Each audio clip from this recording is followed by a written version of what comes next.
Good afternoon, everybody. Welcome to the Verdict Sports Show. I'm your host, Jacob Vernon, joined by my guy G Sportz. G, what's good? How you doing? How you feeling? Throwing them tools up, man. My dude Lacey, man. You see it. Yeah, I got a rep. Got a rep. Shout out. We got a lot of stuff to break down for y'all today. We're gonna do a little bit of an LSU series update. Y'all been seeing the news, the rumblings, Clemson, SMU. We're gonna fill you in on everything that could be changing in that. Little brief LSU recruiting update, a prospect that I want to highlight as a G about, pick his brain. And then we got an interesting topic, 2024 CFP, last year's playoffs. What would it have looked like if we were in the 16-team format? G, would LSU have poked their head around? I don't know. Let's dive right into it, though. So, yesterday, Clemson's kickoff time was announced. 7:30 p.m. Eastern Time, 6:30 p.m. for the Louisiana boys. It'll be Saturday night in Death Valley. I ain't gonna lie. It might not be the right Death Valley, but it's a primetime matchup. The boys get to lock in, start the year off the right way. G, what's your takeaway to this? And do you think a primetime matchup is a good thing for them? Is it a little more pressure than you were anticipating? Or what's your takeaway for that?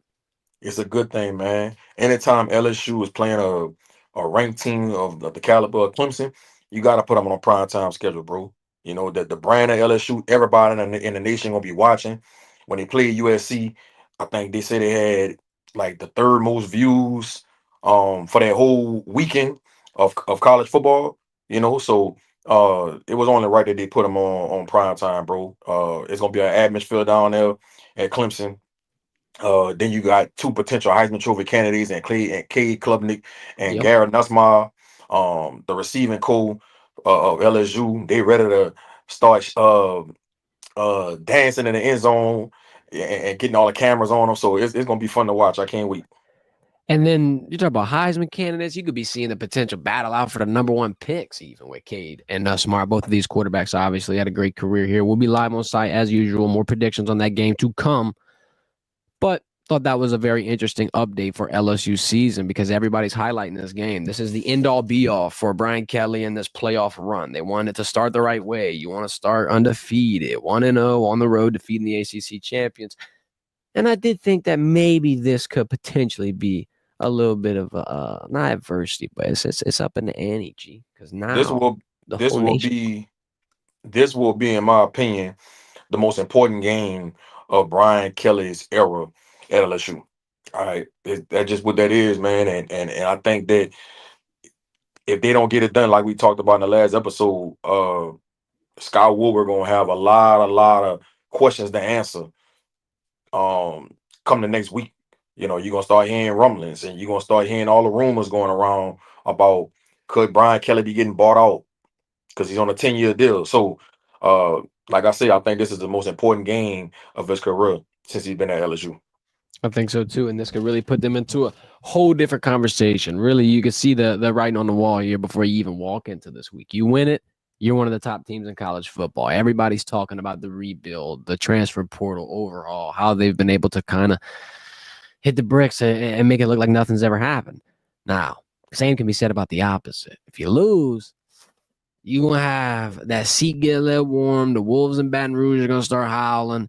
And Scott Woodward, like you said, G, going to have some tough decisions to make. I'm not going to lie. There's And I another think, series. and I Oh, and I think that's why they went all in with that NIL package. When he was saying he was going to match the money in the offseason, trying to get more money into that collective to be able to get these guys on the transfer portal. Because I think he understands, like, year 4, bro, we got to get in that playoff, and I think he's willing to go all in. And that's why you see so many talented players they got in the portal and why they had the number one class, because he understands that if he don't get it done this year, not saying they got to win the national championship, but they got to get in that playoff and they got to make a run. yeah, I agree, especially with the NIL efforts, especially with the recruiting class efforts. You got to see the whole cycle. You get to see a freshman, sophomore, junior, and senior year from that original class that had arrived.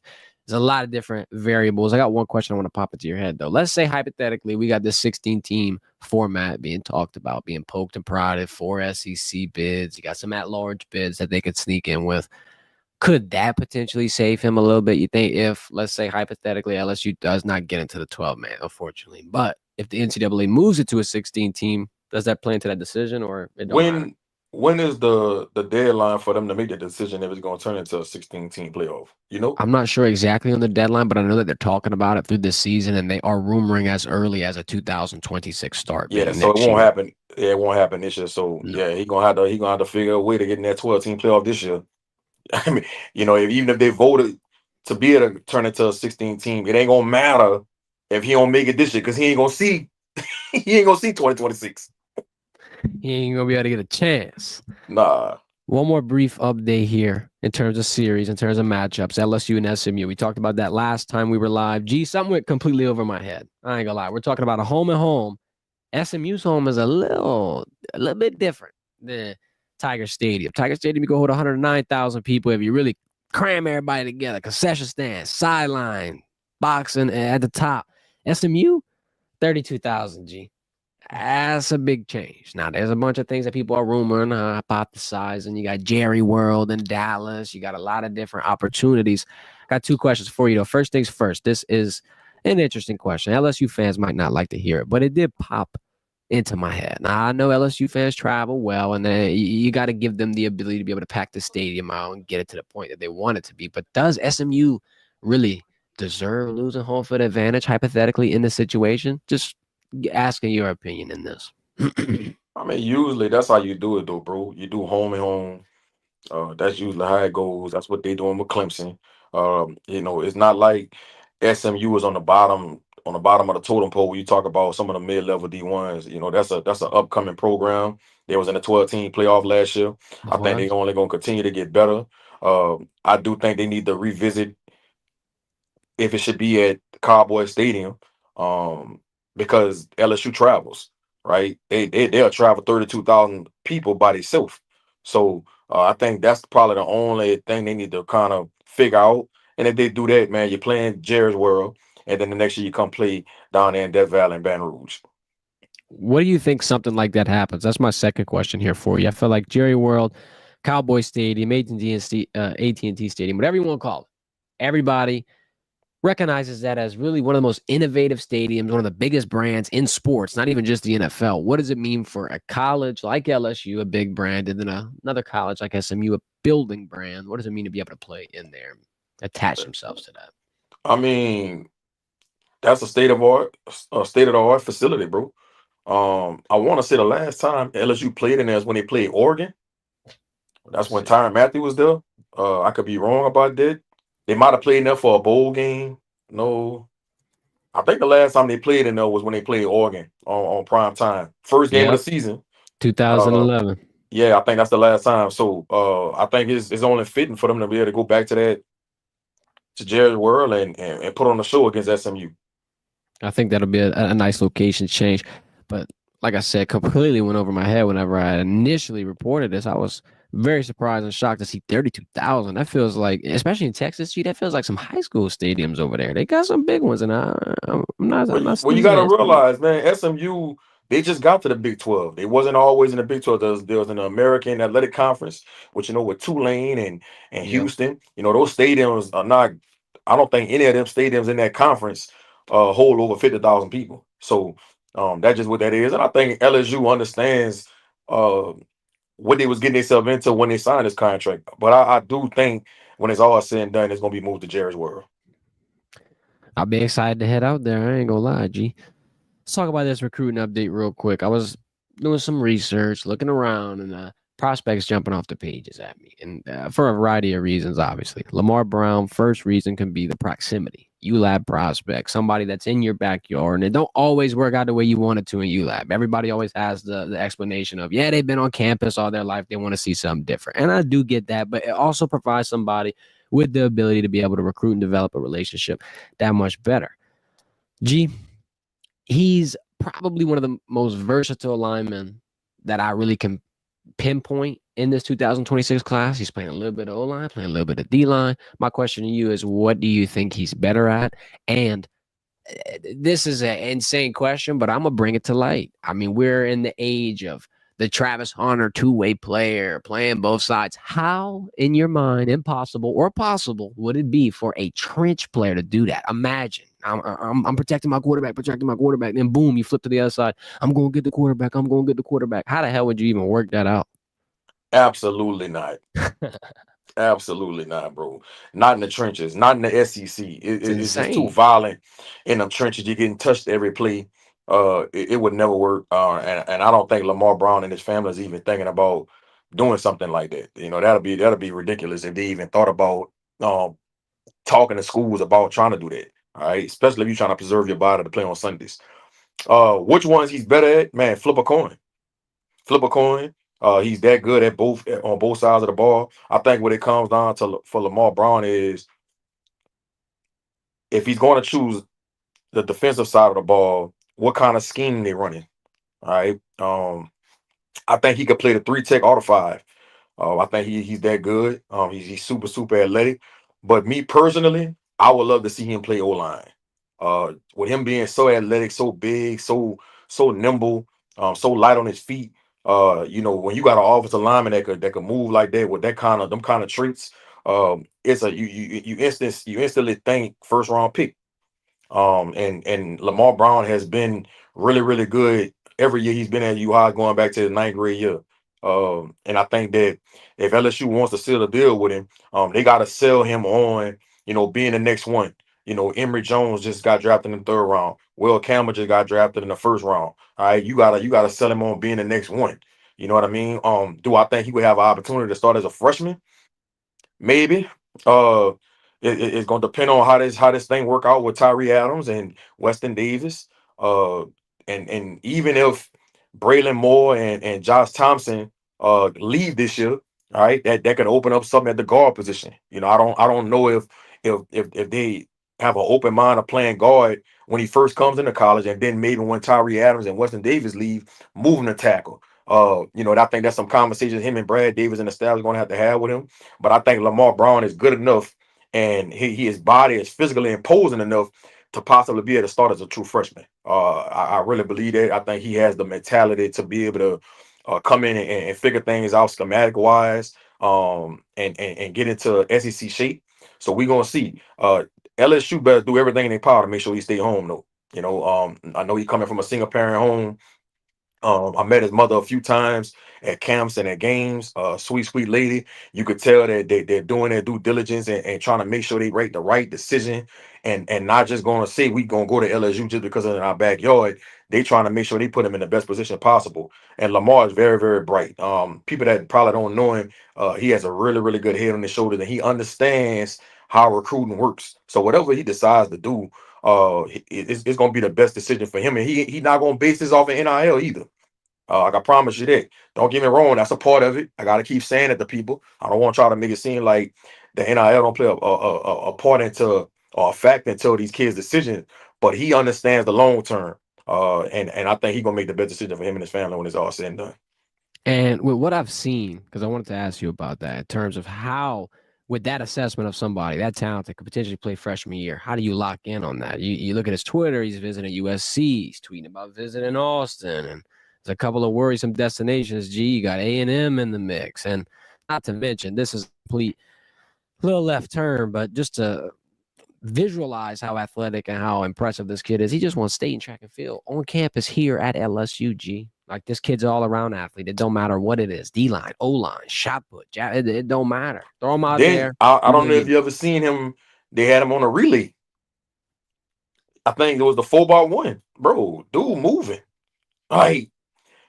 Like he is a specimen, and he's a competitor. Like how many old linemen that's gonna say, "Hey, put me on a 4x1." I don't know too many. All right. For him to have that kind of mentality to say, man, put me out there. I don't care if all these rest of these guys faster than me. I'm about to show y'all that I could compete with the best of them. I don't care how fast they are. That tells me a lot about his mindset, bro. So getting to know the kid over the last 2 to 3 years, bro, I think this guy is somebody LSU cannot lose, bro. I'm comparing this to losing to when they lost Jakeem Stewart. I think is right around the same type of situation, bro. I think these are generational talents in my opinion. These are first round pick talents in my opinion.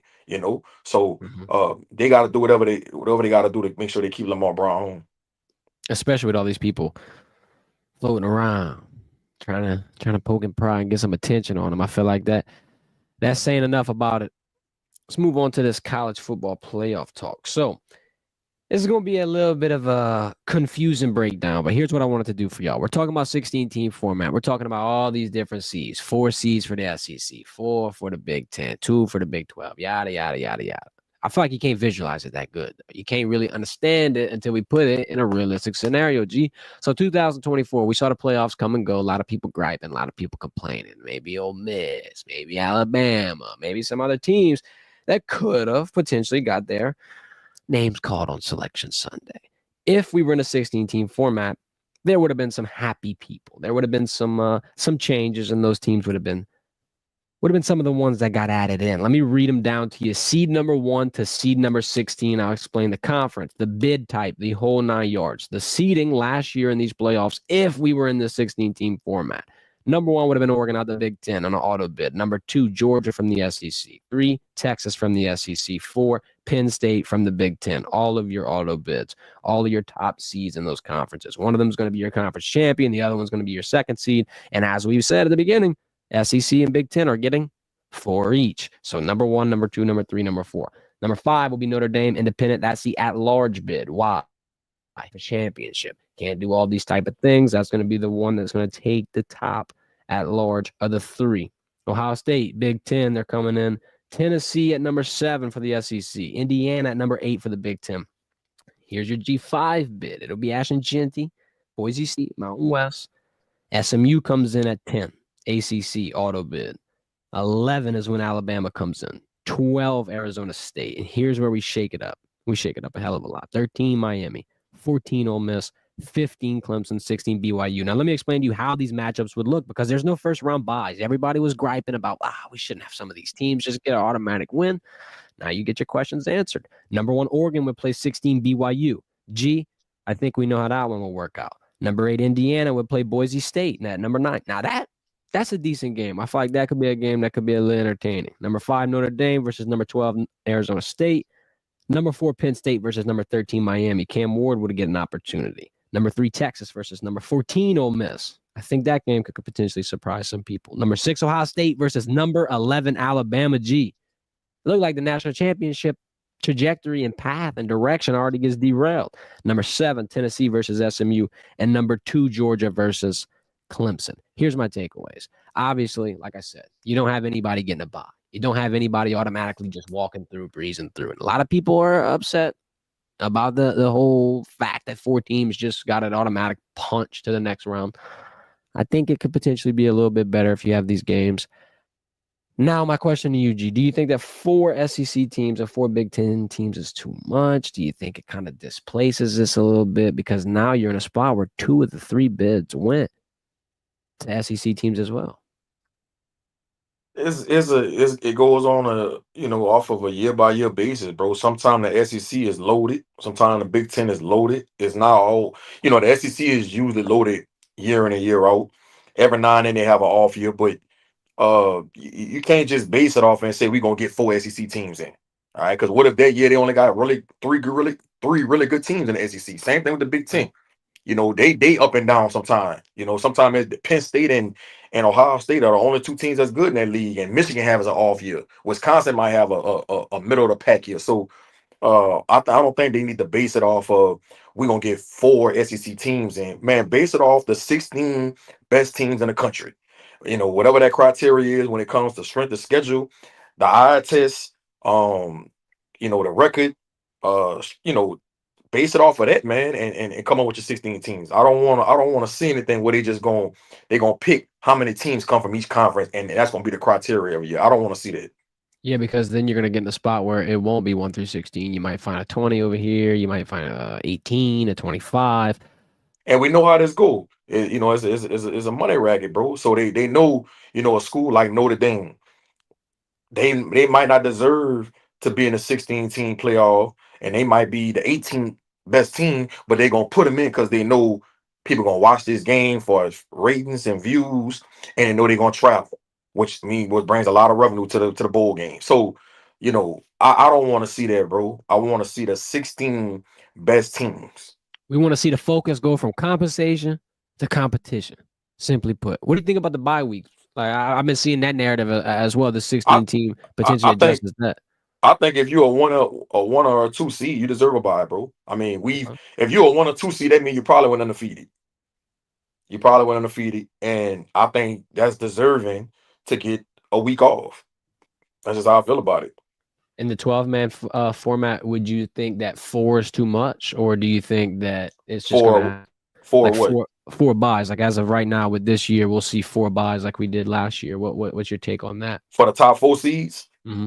No, I don't think the top four seeds should get buys. I think the one and two seed should only get buys. Okay. And with that, so would you be able to give a 1 or 2 seed in a 16-team bracket a buy? I'm sure they could figure it out and configure it some Like kind of some way. play-in games or something? Yeah, yeah, they could, they just got to put their head together and make it make sense. But if you one and two in the country, bro, what we did all that work for, and we can't get compensated the right way and get rewarded by getting a bye and giving my team a break going into this playoff run.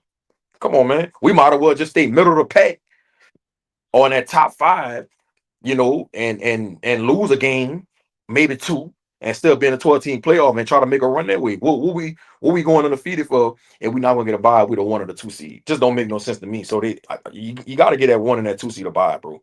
And with those type of things, with those type of like thought processes, teams are not going to really, I'm not going to say take the regular season as serious, but like if you are trying to map yourself in the best matchup or in this spot, like sometimes even this last season, you were hearing teams like Ole Miss talk about potentially being penalized for an SEC title because of the matchups, who you're going to have to face, the side of the bracket you're going to have to be on. And then to build off of your point saying like, not all these conferences should be guaranteed certain picks, especially in the world of NIL. G, we're sitting here talking about SMU in the playoffs, Arizona State in the playoffs, Boise State in the playoffs. This isn't indicative of the future, no, but it's more so that in the world of the transfer portal, everybody knows it. Your third, fourth string depth pieces that were the future starters at these SEC schools are gone. And where are they Right. going? To these schools that could potentially be making their name and getting their new And think blood about here in the this. bracket. Think about this, right? We get down to the end of the regular season, and we playing. Say we LSU, we playing Vanderbilt, and we undefeated. Well, I know I'm gonna make the 16-team playoff. So guess what? I'm gonna play off my second string, preserve my starters. That's what I'm gonna do. But if I know I'm gonna get a bye, if I'm stayed on one of the two seed, I'm gonna play my starters. That's a way to keep it competitive. Because then at the end, yeah, it's gonna be like the NFL. Everybody resting, everybody taking the That's what I'm load trying to tell you. management. Yeah, I see exactly what you're talking about. Let's transition real quick to Monday night's events, the NBA draft lottery. G. Everybody been talking about this one too. You got a lot of different narratives and claims and theories, rather. Let me break it all down for you. Unfortunately, 7th pick goes to the New Orleans Pelicans. And I mean that not what they wanted. They were fourth in projected odds for first pick, had 12.5% chance to get it. Didn't work. Even had the last number one pick, Darren Nola, try to get the vibes rolling, Zion Williamson. Not enough, G. We've been talking about this one a little bit, but I want to know, in your opinion, that pick, is it worth it? Do you try to find something? Do you move it? And if you do, what kind of trade are you trying to make? I mean, if I'm the Mavericks, I'm definitely calling Milwaukee and seeing would they possibly be interested in trading for that number one pick and in exchange for Giannis. I mean, you got to call and see. I mean, it's worth a shot. Might as well. Uh, I think it's just very odd that Dallas got the number one pick with a 1.8% chance. A coin flip for number 10? Yeah, Pat McAfee came out and was talking about is it possibly rigged? LeBron made some statements about he think it could possibly be rigged. Uh, I think it's for discussion, bro. Like they traded away Luka. Nico was getting all that flack about it, and then they end up with the number one pick. Uh, very peculiar. To me that they got the number one pick, bro.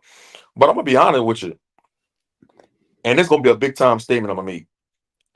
Everybody's all excited. That's Dallas Mavericks fans and people that was watching the lottery and saying that man, Dallas they about to get Cooper Flag and they gonna be this and they gonna be that. Bro, I'm gonna be honest with you. I think the 76ers and the Spurs are in great position, better than the Mavericks. whoever gets Ace Bailey, which that's who I think the best player in the draft is. No knock to Cooper Flag. Think he's really, really good. But I think Ace Bailey is the best player in this draft. 16, got a handle, super athletic, probably the most athletic player in the draft. Can score from all three levels. He young. I think he the best player in the draft. I think the second best player in the draft is his teammate, Dylan Harper. Got an NBA pedigree in his genes. All right. A combo guard, 6'5", could shoot it, playmaker, a lefty. Like, I think Dan better. I think that's the two best players in the draft. Cooper Flag third. And then you got to think about it, the situations they go into.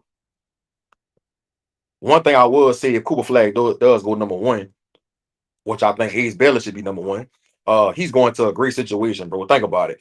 He gets to go play with Klay Thompson, Kyrie Irving, AD. Anthony Davis. So he's going into a situation where he doesn't have to be the man right away. He could develop slowly and learn alongside some veterans that's did it at a high level, right? And you get to learn from somebody like Jason Kidd as a coach.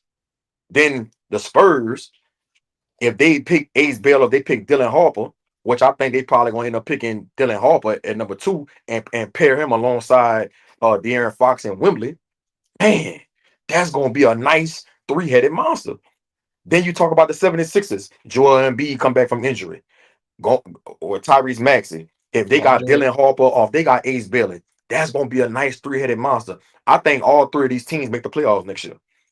I think those three players gonna make them that much better, along with the stars they already got in place. But I'm gonna say it. I'm gonna say it again. I think Ace Bailey is the number one player in this draft, and I think he should go as a top pick. So everybody talking about Cooper Flag and Dallas, is a conspiracy theory that they got the number one pick because Cooper Flag going up. But the real talk should be is who's about to get Ace Bailey. And if I'm the Spurs, I'm the 76ers, I'm going to get that guy. I think he's going to be the best player when it's all said and done when we look back 5 to 7 years from now. And if the Spurs get him and pair him with Wemby, and you got two of them extra long ball dominant But I players. but that's why I don't think they're gonna pick Ace Bailey. I think they're gonna pick Dylan Harper because you already got Wembley, you got Stephon Castle, right? So you pair Dylan Harper with De'Aaron, two lefties. Ooh, that's gonna be nasty. With Stephon Castle at the three and Wembley, bro. Spurs gonna be good, bro. And like I said, with the 76ers, if they get Ace Bailey, you got Tyrese Maxey, right? Ace Bailey at the three, Joel Embiid at the five, bro. And Paul That's George gonna over be there. box office. That's gonna be Yeah, box office, bro. that So could be turned. yes. So if you was in them top three picks, bro, you in a good situation. If I'm the 76ers or the Spurs, I'm praying to God that they pick Cooper Flag number one. I'm praying, like, please don't try to have no private workout with Ace Bailey or Dylan Harper. Just go ahead and pick Cooper Flag number one and let Dylan Harper or Ace Bailey fall on one of us. that's what I'm saying if I'm in the front office for the 76ers or the Spurs. What do you think about the Pelican situation? And were you disappointed? You're not surprised? And what are they even Yeah, I doing? mean they got blessed with Zion Williamson a few years ago, so you had to know they wasn't gonna get this number one pick. Um, it wasn't gonna happen, bro. Like again, it sounds like I'm saying it's rigged, and like I'm not gonna say it's rigged, but I ain't gonna say it's not rigged. I just knew that the Pelicans wasn't about to get the number one pick. It wasn't gonna happen, bro. I'll take the Rockets getting a 10. I mean, that was a little swap from the Suns. I I, wasn't I was for hoping we them. got in that top five because then when if we trying to get Giannis, right?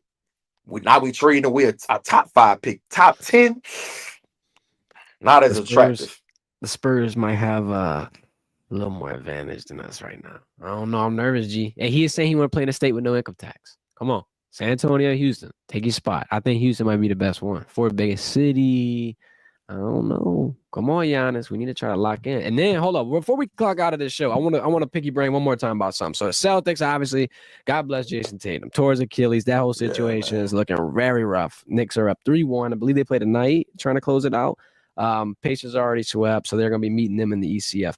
G, all these trade rumors out of Boston. You got Emi Adoku in Houston, obviously former Celtics coach. What are the chances that Jaylen Brown makes because he's going to get traded. It ain't really going to be his decision. What are the chances that Jaylen Brown is not a Boston Celtic next year? We got that close. When he was a free agent. They somehow, some way got to pay him both those contracts. You think that a trade could be on the way? Yeah, they've been talking about trading Jaylen Brown for the last couple of years, even before he signed that max deal, bro. I just think the Celtics would be stupid to break that up. You won a championship with Tatum, with Tatum and Jaylen Brown together, and before that it was always they were trying to like put them against each other. Well, who team is it? And man, look, that's one of the best tandems in the NBA.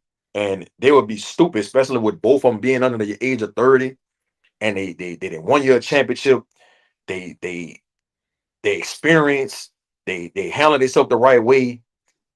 Why would you break that up? I just don't see why that would make sense. And I'm gonna be honest with you, bro. I like Jaylen Brown, but I wouldn't want to trade for him. If we gonna trade for somebody, they got to be the best player on our team. And I think if you trade for Jaylen Brown, if he's our best player, I think our ceiling is not as high. That's why it got to be somebody like Giannis.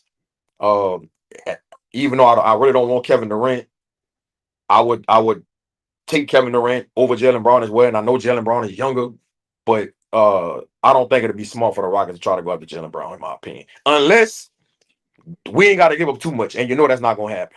Right. I can see where you're coming from. Jaylen Brown's probably, let's say, around 20, 22 points per game. You can expect KD around damn near 26 at 30. It's like what you giving up versus what you getting in. That's the thing you got to remember. You giving up 3 players, they are averaging 10 points per game. That's 30 points going out. You only getting someone in coming 20. That's a minus 10-point deficit. Somebody got to score that. I see what you're saying. If you're not getting Giannis, you might as well keep this group together and just try to figure it out. I ain't lying. It's probably gonna take a little longer, to get yourself in a situation to get to the finals and win it. But hey, I'd rather do that than trade away our assets and trade away a good young player, upcoming player like Jalen Green, and fuck it all up. Yeah, try to keep that continuity together, man. We've been through too much, G. We've been through too much struggle. We gotta just come on. We need some playoffs. Our time coming, man. Our time coming. We need some action, man. Our time coming. Don't worry about it. Appreciate everybody for tuning in. Y'all know the drill. Live Monday, Wednesday, Friday at 12:30. Go in the description. Go follow us on social medias. I got all the links there for you. Appreciate everybody for tuning in. Before you hop out, hit that thumbs up. We'll be back on here Friday. Y'all have a good one. Don't play. Don't play. Long live K2.